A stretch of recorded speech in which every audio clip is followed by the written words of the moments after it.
You how the man who found Caylee's remains called 911 months ago, saying there was a bag in the woods. Starting on August 11th, meter reader Roy Kronk called police 3 times. It turns out he wasn't the only one who had a feeling Caylee's remains were there. Famous psychic Gail St. John, who has the show The Body Hunter, was drawn to that same area on the same day and has the video to prove it. Holly Bristow has been looking at that video. She talked with Gail St. John today. And Holly, what led her out there? Well, Gail St. John tells me that every time they start working a new case, they do what's called a blind drive. They actually go to the last area where a person was known to be alive. Now, I'm going to map this out for you.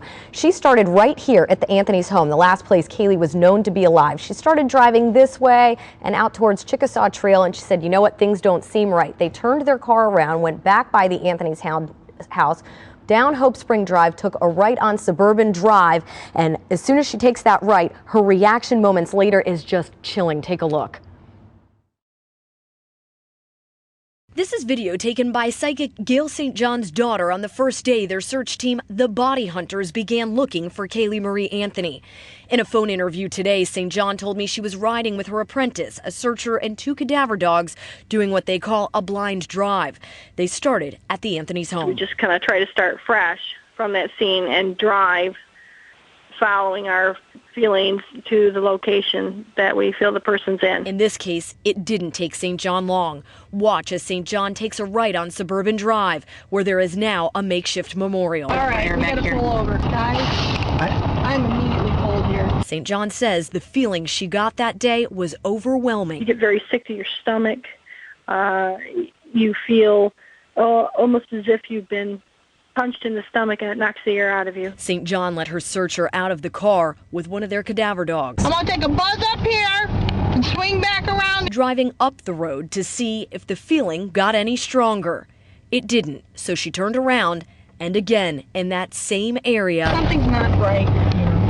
Something is not right. St. John and her crew took a look around. The dogs did show heavy interest in going back in the area. But they didn't get far. You can only go so far, there's water. St. John could not get permission from the property owner to go into the woods where Caylee's remains would be found, so she did not return. Last month, when St. John learned Caylee's remains were found in this area, her reaction... I honestly wasn't surprised at all. My reaction was, yeah, that's where we had said, and that's what we felt. And if you take a look at the light poles in that area, if you've ever been out there, it is exactly that same area. Now, St. John came back to do another search for Caylee in mid-November. She tells me she drove back to that same area again and got that same feeling. I said, on a scale from 1 to 10, how intense was it? And she said, Holly, way above 10. She said she just knew something was there. Holly, thank you. Up next, the case against Caylee Anthony heads to court. A pre-trial hearing is on the calendar for January 15th. And you can stay